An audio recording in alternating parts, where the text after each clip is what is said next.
Assalamualaikum warahmatullahi wabarakatuh. Bismillahirrahmanirrahim. Alhamdulillahi rabbil alamin. Wabihi nasta'inu ala umur dunya waddin. Sayyidina wa maulana Muhammad bin Abdillah. La hawla wa la quwata illa billah, amma ba'd. Hadratal muhtaramin, para alim, para ulama, para sepuh, bini sepuh. Beliau yang kami hormati Bapak Dr. Kiai Haji Saifuddin LCMA, yang kami hormati seluruh jamaah sholat Jumat di ruang utama sholat Masjid Agung Jawa Tengah, serta para hadirin sekalian dan juga para santri di mana-mana berada, serta para pemirsa dan pendengar setia Radio Dais dan Radio Gaul dimanapun Anda berada. Alhamdulillah, puji syukur kehadirat Allah Subhanahu wa Ta'ala atas segala nikmat-nikmat iman dan Islam, sehingga kita dapat berkumpul bersama di ruang utama Masjid Agung Jawa Tengah. Dilanjutkan dengan kajian siang tafsir tematik bersama Bapak Dr. Kiai Haji Saifuddin LCMA. Alhamdulillah rabbil alamin, kajian siang pada hari ini yaitu kajian tafsir tematik. Insyaallah akan mengusung tema dilanjutkan di minggu lalu, yaitu konsep anak dalam Al-Qur'an. Untuk itu bagi para jemaah yang nanti ada pertanyaan bisa langsung ditanyakan kepada beliau Bapak Dr. Kiai Haji Saifuddin LCMA. Dan bagi para pendengar setia Radio Dais dan Radio Gaul dan para pemirsa bisa langsung bertanya melalui WhatsApp-nya Radio Dais di 0821 336 70.000. Baik, sebelum itu kita buka kajian siang pada hari ini dengan bacaan Ummul Kitab Liridhoillah wali syafaati Rasulillah ala hadiniyah Al-Fatihah. A'udzubillahi minasyaitonirrajim. Bismillahirrahmanirrahim. Alhamdulillahi rabbil alamin, arrahmanirrahim, maliki yaumiddin. Iyyaka na'budu wa iyyaka nasta'in. Ihdinas siratal mustaqim, siratal ladzina an'amta 'alaihim ghairil maghdubi 'alaihim waladdallin. Amin. Baik, langsung saja kita simak bersama kajian tafsir tematik bersama Bapak Dr. Kiai Haji Saifuddin LCMA. Kepadanya dipersilahkan. Baik, terima kasih Mas Harun. Assalamualaikum warahmatullahi wabarakatuh. Bismillahirrahmanirrahim. Alhamdulillahirabbil alamin. Wa bihi nasta'inu ala umuri dunya waddin, wassalatu wassalamu ala asyrafil anbiya'il mursalin sayyidina wa maulana Muhammadin wa ala alihi washabbihi ajma'in. Rabbi shrah li sadri wa yassir li amri wahlul 'uqdatam min lisani yafqahu qawli, amma ba'du. Hadirin jemaah kajian tafsir tematik Masjid Agung Jawa Tengah yang dimuliakan oleh Allah, baik yang ada di ruang utama Masjid Agung Jawa Tengah, para pendengar setia Radio Dais, MIJT TV, TVku dimanapun Anda berada. Pada kesempatan kali ini kita masih akan mengangkat tema, yaitu konsep anak di dalam Al-Quran, atau dengan kata lain adalah bagaimana Al-Quran memandang atau berbicara tentang anak. Pada pertemuan yang lalu kita sudah membahas tiga poin terkait pandangan Al-Quran terhadap anak. Yang pertama, anak adalah penyambung generasi. Anak itu bukan orang dewasa yang bertubuh kecil, tapi anak itu adalah makhluk yang tubuhnya kecil tapi mempunyai potensi besar. Nah, di dalam Al-Quran itu digambarkan atau diilustrasikan bagaimana Raja Fir'aun atau Fir'aun itu sedemikian takut kepada bayi-bayi Bani Israel. Karena apa? Karena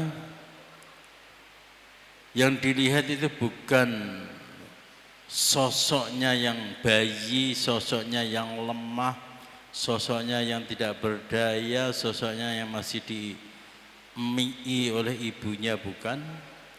Tapi yang dilihat itu adalah bahwa sosok kecil bayi itu mempunyai potensi yang sangat menakutkan, sangat gegirisi ketika dia itu nanti akan menjadi manusia dewasa. Pelajaran yang bisa kita ambil adalah bayi yang kita miliki, anak kecil yang kita miliki, di situ ada jutaan potensi yang harus kita kembangkan, yang akan bisa menjadi suatu ledakan hebat di masa depan. Bayi yang kita miliki, anak yang kita miliki, itu bukan orang dewasa yang masih bertubuh kecil. Dengan kata lain adalah pasti apa iku jenenge, nek bapake kaya ngono iku, ndekne iku ya paling wis ngono-ngono tok misalnya. Tidak. Kita tahu ayahnya Nabi Ibrahim dalam sejarah disebutkan itu adalah sebagai pembuat berhala. Tapi ternyata ketika besar Nabi Ibrahim itu menjadi sosok yang sangat dihormati oleh semua agama. Kita tahu Nabi Musa alaihissalam, bahkan nama ayahnya tidak disebutkan di dalam Al-Quran, hanya sebagai manusia biasa, tapi dia ternyata mempunyai potensi yang sangat besar sehingga menjadi nabi yang sangat dihormati dan disegani oleh orang-orang Yahudi, Nasrani, juga umat Islam. Maka benar kata Khalil Gibran, seorang sastrawan, seorang filosof dari Lebanon, bahwa anakmu bukanlah anakmu, anakmu adalah anak-anak kehidupan. Dia lahir dari kamu, tapi dia tidak milik kamu. Dengan kata lain, bahwa anak itu hanya numpang lahir dari kita, tapi dia bisa menjadi lebih besar daripada kita. Dia bisa menjadi lebih hebat daripada kita. Nah, yang kedua, di dalam Al-Quran dijelaskan bagaimana sikap orang-orang kafir dan musyrik yang menyematkan bahwa Allah Subhanahu wa taala itu mempunyai anak. Karena apa? Karena dalam persepsi mereka, orang-orang kafir, orang-orang musyrik, bahwa anak itu adalah pelengkap dari seseorang, pelengkap dari individu. Oleh karena itu, dia mempersonifikasikan, mengilustrasikan bahwa Allah supaya lengkap itu harus dikasih, harus disematkan sosok anak ke dalam dirinya. Nah, dan tentu saja itu dibantah oleh Al-Quran, bahwa Allah Subhanahu wa taala jangankan anak, alam semesta Allah itu tidak butuh, apalagi cuman anak. Dan yang ketiga, poin yang kita dapat dari pengajian yang lalu, bahwa anak itu adalah keturunan yang harus diperhatikan di dalam doa. Doa yang kita panjatkan kepada Allah Subhanahu wa taala tidak boleh hanya terhenti kepada kita. Tidak boleh hanya terhenti kepada anak kita, tapi doa yang kita panjatkan kepada Allah Subhanahu wa taala itu harus meluber, harus nyerumambahi, harus luber kepada anak cucu kita, anak cucu, anak cucu, anak cucu kita. Nah, di dalam Al-Quran Al-Baqarah ayat 128 disebutkan bagaimana doa Nabi Ibrahim dan Nabi Ismail yang memohon supaya mereka diberi keturunan, mereka diberi keturunan yang berupa nabi atau rasul. Itu dikabulkan oleh Allah Subhanahu wa taala setelah sekian ribu tahun, yaitu pada diri Nabi Muhammad sallallahu alaihi wasallam. Doa yang dipanjatkan oleh Nabi Ismail itu terkabul setelah sekian ribu tahun.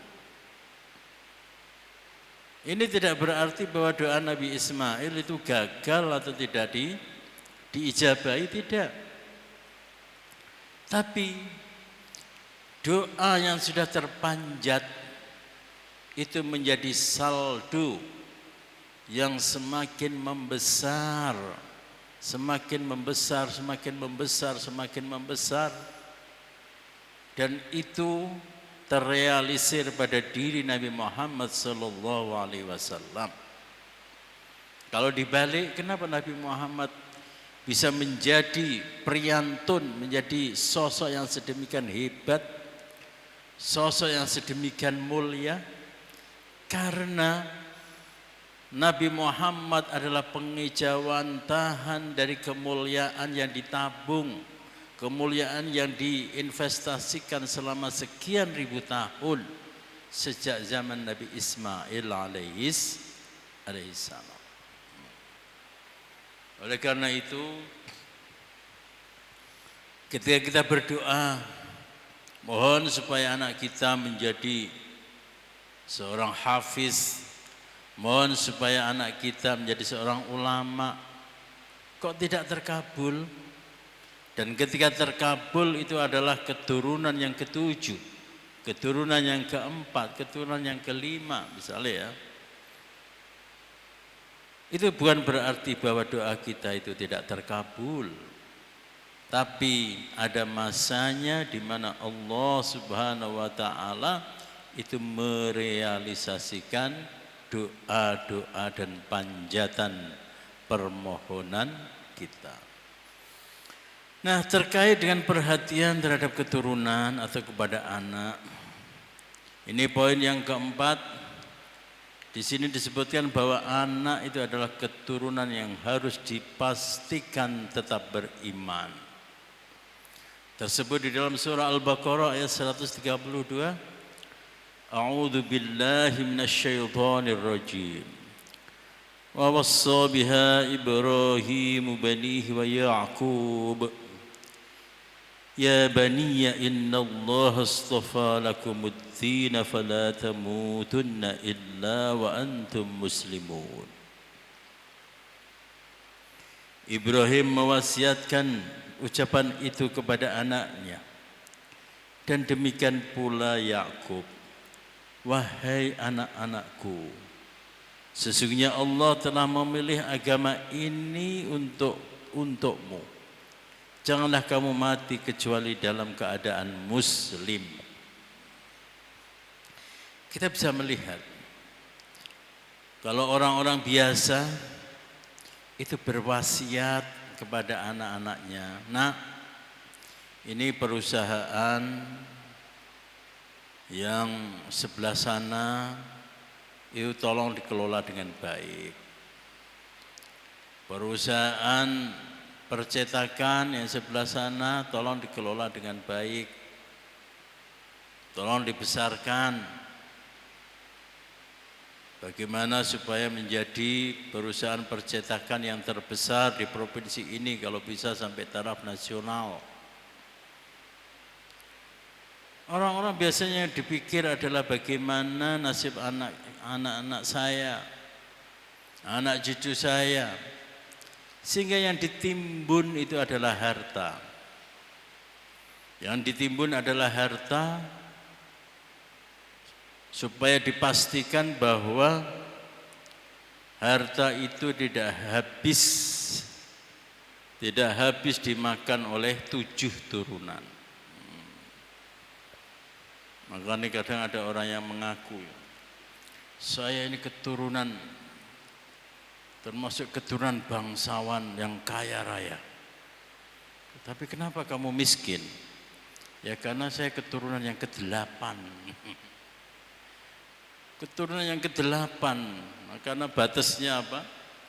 Batas kekayaan dan kesuksesan dari nenek moyangnya itu sampai 7 turunan. Nah, ini tidak ada di dalam Al-Quran ya. Tidak ada di dalam Al-Quran. Ada ayat di dalam Al-Quran, wal yakhshal ladzina law taraku min khalfihim dzurriyyatan di'afa khafu 'alaihim falyattaqullaha wal yaqulu qawlan sadida. Itu ada di dalam Al-Quran. Tapi biasanya orang-orang itu salah paham ya. Salah paham di dalam memaknai ayat tersebut. Mereka biasanya memaknai bahwa wal yakhshal ladzina law taraku itu diartikan bahwa kita harus menyiapkan generasi yang kuat. Kita harus menyiapkan anak-anak yang tidak meminta-minta dan sebagainya. Padahal kalau kita cermati ayat tersebut ya. Kalau kita cermati ayat tersebut, sebetulnya ayat ini adalah berbicara tentang bagaimana kita itu memperhatikan anak-anak yatim. Bagaimana kita memperhatikan orang-orang miskin di sekitar kita. Maksudnya bagaimana? Al-Quran itu menggugah kita. Kalau kamu itu tidak rela dan akan merasa prihatin ketika anak-anak kamu hidup dalam kemiskinan setelah meninggalnya kamu, maka demikian halnya kamu harus memperlakukan kepada anak-anak yatim itu, kepada orang-orang miskin itu. Justru ayat ini itu mengajari kita supaya kita itu tidak egois. Jadi yang dipentingkan itu hanya bagaimana materi anak keturunan kita itu tercukupi. Tapi ayat ini sebetulnya itu adalah ayat yang sosialis. Ayat yang memperhatikan kepentingan masyarakat secara umum. Di sana ada anak yatim, harus kamu perhatikan. Jangan sampai kamu itu meninggal sementara anak-anak yatim di sekelilingmu itu masih tetap dalam kemiskinan mereka. Jangan sampai kamu meninggal sementara di sekitarmu itu masih ada orang-orang fakir yang butuh bantuan. Jadi kalau berbicara tentang materi, berbicara tentang apa yang perlu disiapkan kepada anak keturunan terkait dengan materi, itu bukan hanya terbatas kepada materi saja, tapi juga tidak terbatas kepada anak-anak saja, tapi harus juga diperhatikan yaitu orang-orang miskin. Wal yakhshal ladzina law taraku min khalfihim dzurriyyatan di'afan khafu 'alaihim. Kalau kita itu merasa khawatir, merasa cemas dengan kehidupan anak-anak kita sepeninggal kita, maka kita juga harus cemas dan khawatir kepada anak-anak yatim yang ada di sekitar kita. Sebab kelak itu nanti akan dipertanggungjawabkan. Piro hartamu?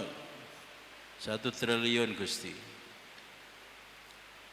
Ketika kamu meninggal, berapa orang miskin yang ada di sekitarmu? Berapa orang fakir yang ada di sekitarmu? Jadi tidak hanya sekedar ditanya apa yang akan kamu berikan kepada anakmu, tidak.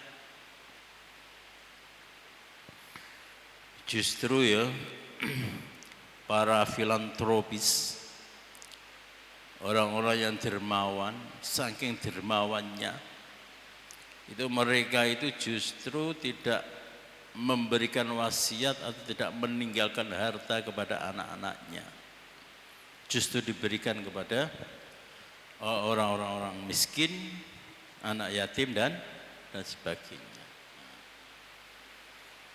Jadi ada salah paham yang selama ini kita tanamkan di dalam pemikiran kita. Kesalahpahaman yang pertama adalah bahwa kita harus menyiapkan harta untuk anak turun kita. Untuk anak turun kita, kalau bisa sampai 7 turunan. Kesalahpahaman yang kedua adalah bahwa kita tidak perlu memusingkan ya, memusingkan urusan apa itu namanya urusan masyarakat kita yang miskin. Tapi yang perlu kita pikirkan adalah anak keturunan kita. Ini juga salah paham. Salah paham yang sering kita tanamkan di dalam pikiran kita. Dalam hadis yang disebutkan ya, la yu'minu ahadukum hatta yuhibba li akhihi ma yuhibbu li nafsi. Salah seorang dari kalian tidak disebut sebagai orang yang beriman sehingga dia itu mencintai hal-hal yang disukai oleh saudaranya sebagaimana hal itu adalah disukai oleh dirinya. Kalau kita ingin anak-anak kita itu hidup bahagia, demikian juga anak dari saudara-saudara kita itu harus kita buat bahagia. Kalau kita ingin anak-anak kita itu tidak terlantar, maka kita juga harus mempunyai keinginan dan kecintaan yang sama terhadap anak dari saudara-saudara kita. Nah, kembali ke surah Al-Baqarah ayat 132.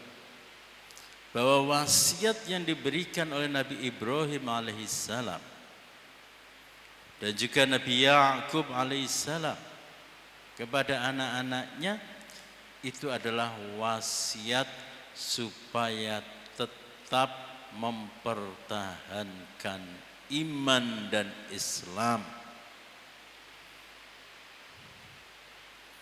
Ini yang harus diperhatikan. Jangan sampai kita merasa puas dan bahagia ketika kita sudah membangunkan rumah, istana, perusahaan untuk anak-anak kita, sementara agama dan perilaku mereka tidak kita pedulikan. Ya kadang wong niku wis alhamdulillah anakku wis gede-gede, sing siji tawaki pom ning Demak kae, sing nomor loro ning pom ning kae ning Jalan Mojopahit, sing nomor telu tawaki pom ning kae ning Jalan Pedurungan kae misalnya ya. Wes ayem aku, wes. Lah terus agamane pripun? Wes mbolah niku wis urusane dewi-dewi. Aku wis rak melu-melu, wis gedhe rak ya wis ngerti. Nah, kleru. Kebalik itu ya. Justru kita itu harus yakin bagaimana agama anak-anak kita sebelum kita tinggalkan.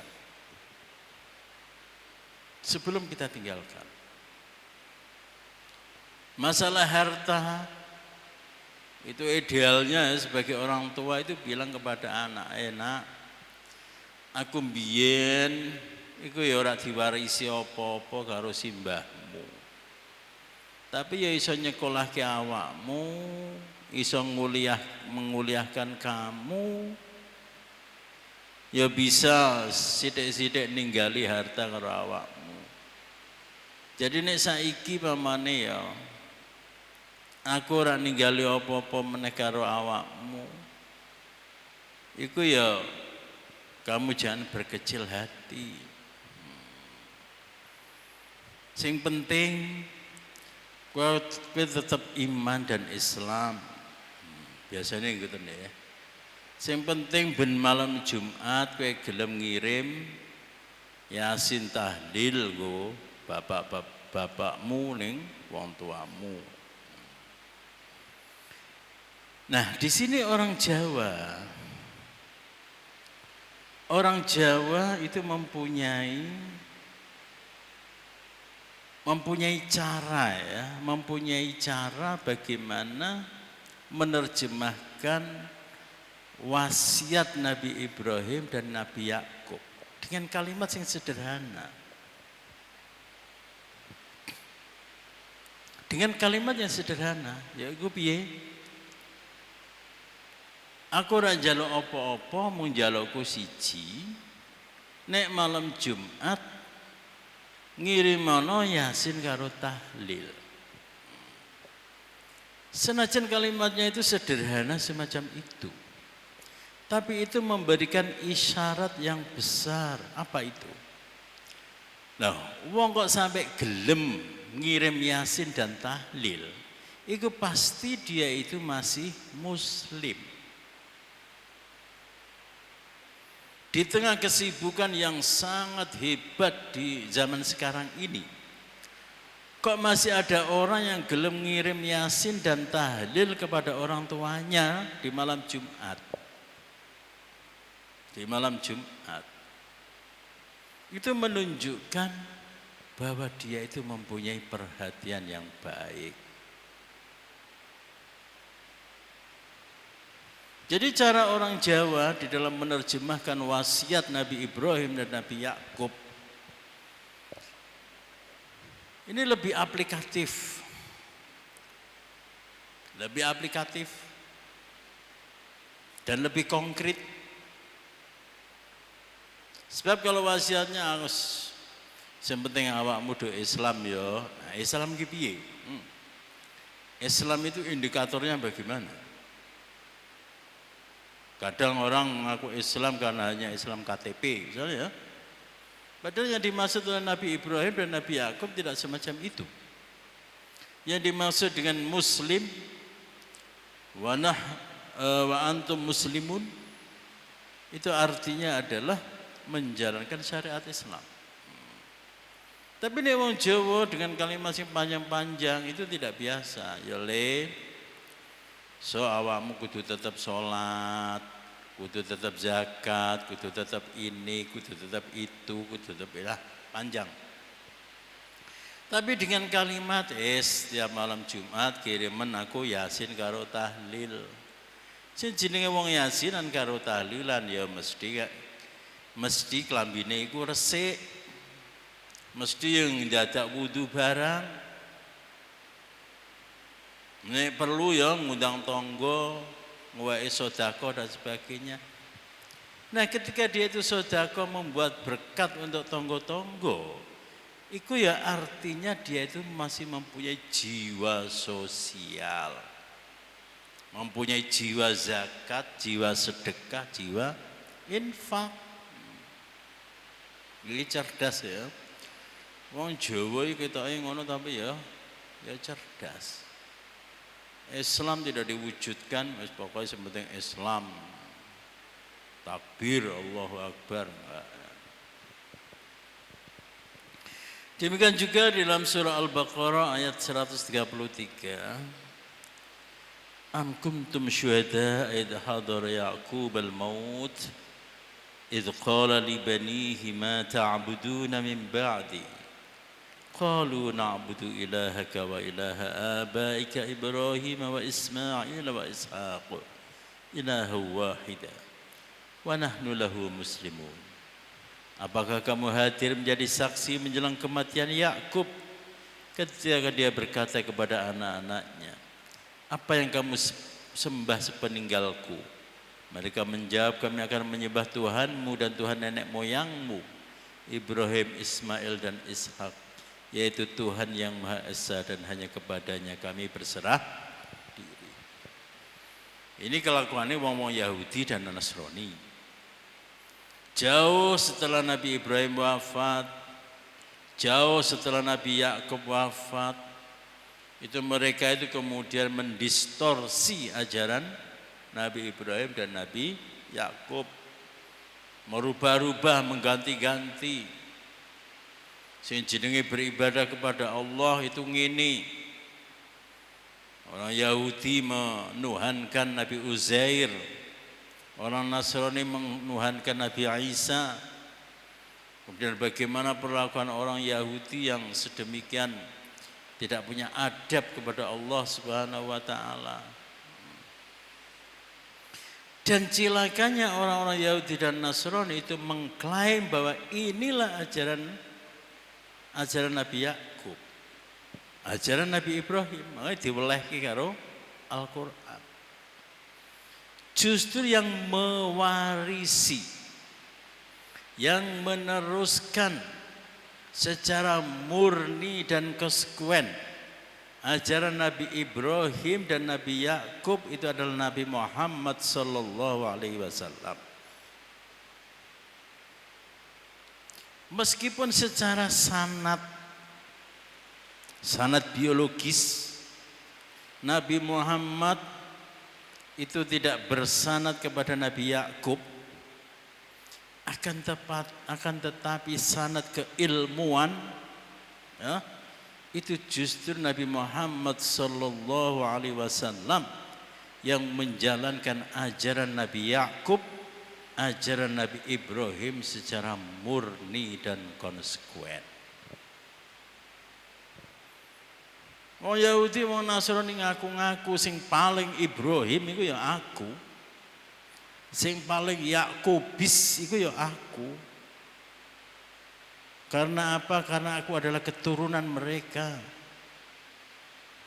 Dibantah oleh Al-Qur'an. Dibantah oleh Allah Subhanahu wa taala. Justru yang paling Ibrahimis, yang paling Yakubis itu adalah Nabi Muhammad sallallahu alaihi wasallam. Meskipun tidak ada jalur nasab, tidak ada jalur sanad biologis, tapi justru Nabi Muhammad SAW yang mempertahankan ajaran Nabi Ibrahim dan Nabi Ishaq secara murni dan konsekuen. Nah, yang dimaui oleh Al-Qur'an, yang dimaui oleh Al-Qur'an, garis nasab itu harus seiring dan sejalan dengan garis ideologi. Anak biologis itu harus seiring dan sejalan dengan anak ideologis. Jadi nek cara kasare, Nabi Yakub iku ngendika ning putra-putrane, senajan kalian itu adalah anak-anakku secara biologis, tapi kalau ideologi kalian berbeda dengan aku, jangan ngaku anak. Jangan ngaku anak. Jadi pelajaran yang bisa kita dapatkan dari Nabi Yakub itu adalah terhadap anak biologis kita itu harus ditanamkan juga, yaitu nilai-nilai ideologis. Tidak ada gunanya kesamaan biologis ketika ideologi justru menyimpang. Yang diberi apresiasi oleh Allah Subhanahu wa taala itu justru Nabi Muhammad sallallahu alaihi wasallam. Nabi Muhammad dengan Nabi Yakub itu tidak ada garis nasab biologis ya. Nabi Ibrahim mempunyai 2 anak. Konon kalau versi Panji Gumilang itu 3 ya. Ya paling tidak gitulah. Nabi Ibrahim mempunyai anak yaitu Ismail, kemudian Nabi Ishak. Nabi Ishak menurunkan Nabi Yakub. Berarti Nabi Yakub itu adalah keponakan dari Nabi Ismail. Nabi Ismail menurunkan Nabi Muhammad sallallahu alaihi wasallam. Jadi Nabi Muhammad kepada Nabi Yakub itu ya sepupuan gitulah ya, sepupuan kalau di jalur gitu. Jadi bukan jalur anak bapak, bukan jalur nasab semacam itu. Akan tetapi Meskipun secara biologis Nabi Muhammad sallallahu alaihi wasallam itu tidak bersanad langsung atau bernasab langsung kepada Nabi Yakub, tapi justru Nabi Muhammad SAW itulah yang mempertahankan ideologi Nabi Yakub. Berbeda dengan orang Yahudi. Wong Yahudi secara nasab biologis itu sambung kepada Nabi Yakub, tapi ideologi beda. Ideologi sangat-sangat berbeda. Ideologi sangat berbeda antara orang-orang Yahudi dengan Nabi Yakub. Dan mana yang diapresiasi oleh Allah Subhanahu wa taala? Yang diapresiasi oleh Allah Subhanahu wa taala itu adalah Nabi Muhammad sallallahu alaihi wasallam. Kemudian selanjutnya poin yang kelima, bahwa kebenaran yang dilestarikan anak cucu lebih kuat nilainya. Nah, ini nyambung dari pembahasan tadi ya. Nyambung dari pembahasan tadi. Jadi yang harus kita turunkan kepada anak-anak kita, atau lebih tepatnya yang diturunkan oleh Nabi kepada anak-anaknya, itu lebih pada yaitu wasiat kebenaran, wasiat agama sejati. Wasiat agama sejati.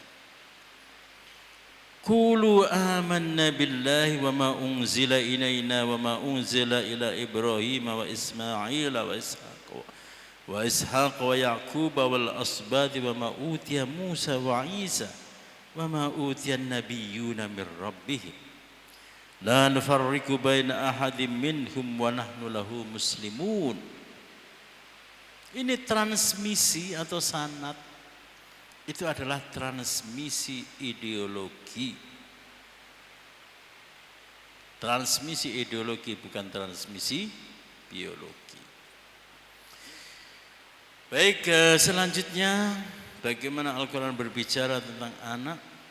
Anak adalah pihak yang paling dikenal oleh orang tuanya. Ini gambarannya gini. Gambarannya adalah tersebut di dalam Taurat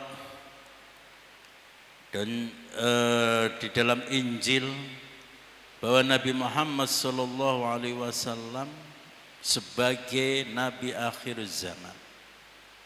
Para pendeta Yahudi dan Nasrani itu tahu semuanya itu.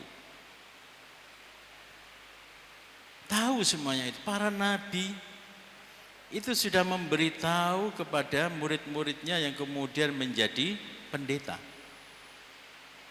menjadi rahib-rahib. Mereka tahu. Diberitahu bahwa kelak ada nabi akhir zaman. Ini biasa ya, di dalam kitab suci itu selalu ada yang namanya nubuah. Nubuah itu apa? Nubuah itu adalah semacam ramalan di masa mendatang. Jadi nubuat kenabian itu bisa diidentikan dengan nubuah, yaitu ramalan di masa mendatang. Nah, di antara ramalan di masa mendatang itu adalah adanya Nabi di akhir zaman, yaitu Nabi Muhammad sallallahu alaihi wasallam. Kita bisa melihat Nabi Muhammad sallallahu alaihi wasallam itu juga melakukan nubuah, ramalan-ramalan di masa mendatang, tentang datangnya Imam Mahdi, tentang turunnya Nabi Isa, tentang keluarnya Dajjal, tentang semuanya gitu. Nabi Musa pun begitu, berdasarkan wahyu yang diterima dari Allah Subhanahu wa taala. Itu juga memberikan nubuah, ramalan tentang apa yang akan terjadi pada masa-masa mendatang. Kita, nah ini analoginya gini. Kita sebagai umat Nabi Muhammad SAW itu sangat akrab dengan yang namanya Dajjal. Sehingga kelak kalau misalnya Dajjal itu muncul, kita itu tidak akan kaget. Oh, kan itu yang pernah diceritakan oleh Nabi Muhammad, potongan iki wajahnya separo, siji matane melek, siji enggak PC dan gambarannya jelas. Demikian juga seumpama anak cucu kita mengalami atau menangi, yaitu turunnya Nabi Isa, orang tidak akan kaget. Oh, iki kan sing diramalke kalau Nabi Muhammad sallallahu alaihi wasallam. Demikian juga orang-orang Yahudi. Orang-orang Yahudi ketika ada Nabi Muhammad sallallahu alaihi wasallam itu jane wis kenal, oh iki to. Oh iki to sing disebut ning Taurat. Jadi mereka itu mengenal dengan baik Nabi Muhammad SAW sebagai Nabi akhir zaman. Itu sama seperti mereka mengenal dengan baik yaitu anak-anak mereka. Kenal, anakku turune jam 09.00 bengi, nek esuk senengane wis kelakuane mesti tangi turu mesti nguyuh terus ngene. Sifatnya ngene, ngambeke ngene, paham sekali. Dan orang-orang Yahudi itu juga paham dengan Nabi Muhammad SAW, karakternya, sifatnya, pribadinya, bentuk fisiknya dan semua itu kenal.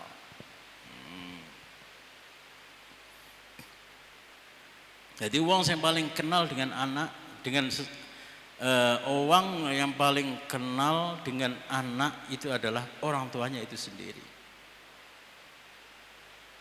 Bahkan dokter pun itu sebetulnya ya kalah dengan anak. Ono bocah nangis, yes. Sama dokter, oh iki panas iki diwehi paracetamol. Padahal dokter terhadap anak itu namanya adalah tahu. Tapi kalau orang tua terhadap anak itu namanya adalah kenal, mengenal dengan baik. Jadi kita tahu ya, bagaimana Al-Quran itu mendeskripsikan tentang anak itu sedemikian detail, sedemikian indah, dan ada sekian banyak pelajaran yang bisa kita ambil. Baik, satu ya. Assalamualaikum warahmatullahi wabarakatuh. Perkenalkan diri Pak, nama saya Pak Hidayat dari Tanjung Pinang Pak. Tanjung Pinang, Kepulauan Riau. Ya, di sini saya sekolah ambil peningkatan ANT 4 Pak, PIP Semarang. Nah, yang saya tanyakan yang pertama ini Pak, masalah anak dan alat-alat komunikasi seperti komputer, handphone, itu kan mempengaruhi sifat anak-anak zaman sekarang Pak. Jadi bagaimana caranya sebagai orang tua kita bisa mendidik dengan baik tetapi bukan dengan kekerasan. Sepertinya kita menyuruh anak itu untuk sholat, tapi lebih berat dia untuk melaksanakan sholat dibanding bermain HP Pak. Nah, jadi dia lebih berat bermain HP daripada sholat. Jadi bagaimana caranya orang tua itu Pak memberi pengarahan atau bagaimana ya? Pokoknya begitulah Pak, bagaimana memberi pengarahan kepada anak-anak kita Pak. Nah, yang kedua pertanyaan saya Pak, di akhir zaman ini itu kan ada Dajjal Pak. Terus muncullah Nabi Isa. Kenapa hanya Nabi Isa aja yang akan membunuh Dajjal Pak? Ya, itu adalah pertanyaan dari saya, Pak. Sebelumnya saya mohon maaf. Assalamualaikum warahmatullahi wabarakatuh. Untuk pertanyaan tadi ada dua Pak Yai. Pertama, bagaimana nasihat atau arahan bagi seorang anak yang lebih mementingkan HP atau gadget. Yang kedua tentang Dajjal tadi ya Pak. Terima kasih Pak. Baik, terima kasih Bapak. Ini pertanyaannya bagus sekali. Bagaimana mengatasi anak yang suka main gadget itu ya? Ya tentu saja yang namanya orang tua itu lebih tahu tentang karakter dari anaknya ya. Ada anak itu yang sebetulnya ya, ketika dia itu main HP itu sakjane ada rasa bosen, tapi dia itu tidak punya pilihan lain. Ya terus terang seperti anak saya itu ya, itu anak saya. Dulu waktu SD masih di rumah dia main HP gitu ya. Kenapa dia main HP? Karena tidak ada pilihan lain. Dan ketika dia mondok, dan di situ di pondok itu tentu saja dilarang pakai HP. Ya biasa saja. Biasa saja, tidak ada gejolak, tidak ada penentangan, tidak ada penolakan dan sebagainya. Yes, semua berjalan dengan baik. Dengan kata lain, ada anak yang sebetulnya dia itu di dalam hati nuraninya, dia itu tidak butuh dengan gadget, tidak butuh dengan HP. Tapi karena lingkungannya itu bermain HP dan sebagainya, ya akhirnya dia mengikuti. Tapi ya tentu saja ada anak yang sudah kecanduan main HP. Nah, kalau kecanduan main HP, nah itu ada namanya yang ada treatment, ada terapi yang tidak bisa itu dilakukan, yaitu secara frontal itu tidak bisa. Ya misalnya apa ya, seperti orang yang kecanduan rokok ya, seperti orang yang kecanduan rokok, kecanduan narkoba. Nah itu macam-macam.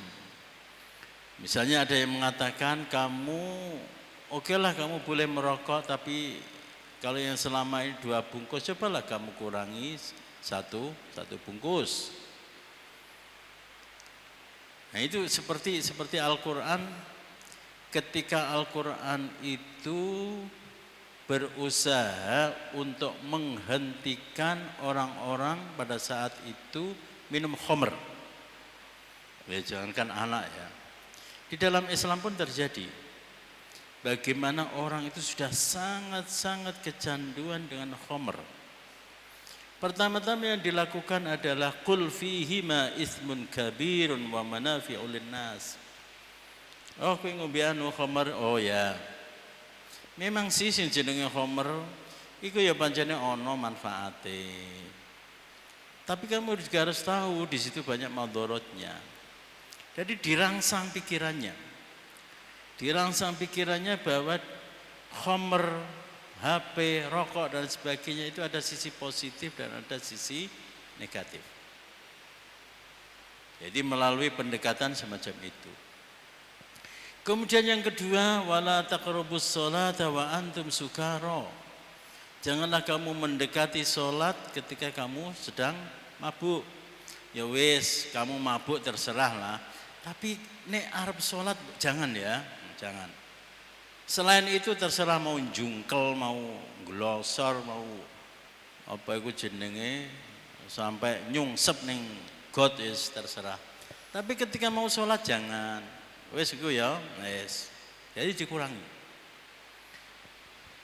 Bertahap kemudian sampai pada puncaknya ya ayyuhal ladzina amanu innamal khamru wal maisir dan sebagainya.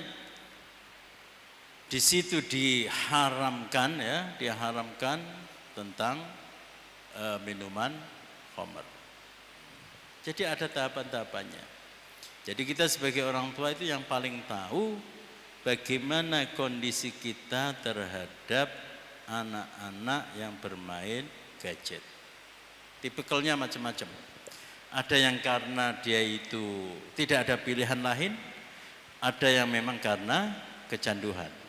Kalau tidak ada pilihan lain, ya cara yang terbaik ya dipondoknya selesai. Tapi kalau kecanduan itu memang perlu rehabilitasi. Ngoten Mbak ya? Kemudian kenapa yang membunuh Dajjal itu adalah Nabi Isa ya? Karena apa ya? Karena kelak di akhir zaman itu yang namanya agama Kristen itu ya sangat menguasai dunia ya, bahkan sekarang itu sangat menguasai dunia.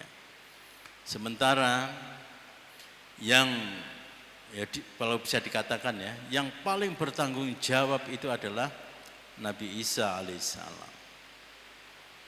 Sebab Nabi Isa meskipun beliau itu adalah nabi, tapi ketika beliau itu disembah oleh sekian miliar anak manusia, itu juga akan dimintai pertanggungjawaban. Hei Isa, apakah benar kamu pernah menyuruh umatmu untuk menyembah kamu? Nah, jadi Nabi Isa turun itu adalah dalam rangka untuk menjawab pertanyaan Allah Subhanahu wa Ta'ala, untuk mempertanggungjawabkan umat-umat Nasrani yang dalam tanda kutip yaitu menyeleweng dari ajaran-ajaran Nabi Isa. Makanya di dalam hadis disebutkan bahwa kelak Nabi Isa turun di akhir zaman, dialah yang akan mematahkan salib-salib, dialah yang akan membunuh Dajjal, dialah yang akan dan sebagainya dan sebagainya. Nah, jadi kenapa Nabi Isa? Ya karena beliaulah yang dalam tanda kutip paling bertanggung jawab terhadap fenomena yang terjadi di akhir zaman. Ngoten Pak ya. Baik Bapak hadirin sekalian, demikianlah pengajian kita, semoga bermanfaat. Kita akhiri dengan doa kafaratul majelis. Subhanakallahumma wa bihamdika asyhadu an la ilaha illa anta astaghfiruka wa atubu ilaik. Assalamualaikum warahmatullahi wabarakatuh.